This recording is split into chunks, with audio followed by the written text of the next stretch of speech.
Y mire, hablando sobre este mismo tema, tome nota de lo que le voy a informar a continuación.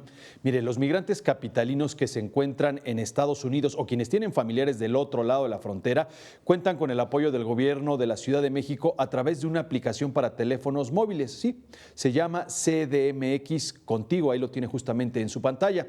A través de esta aplicación, quienes se enfrenten a una situación de emergencia pueden activar un botón de alerta que pondrán en aviso a 5 de sus contactos y al servicio de Locatel, quien establecerá comunicación inmediata con el consulado más cercano al lugar de origen de la llamada. La aplicación además ofrece asesoría jurídica y en materia de salud, entre otros servicios. Además cuenta con un chat que brinda asistencia a las 24 horas del día, a los 365 días del año. También funciona para que los connacionales que ya se encuentran en la Ciudad de México se pongan en contacto con algunos de sus familiares y conozcan los apoyos que brinda el gobierno de la Ciudad de México.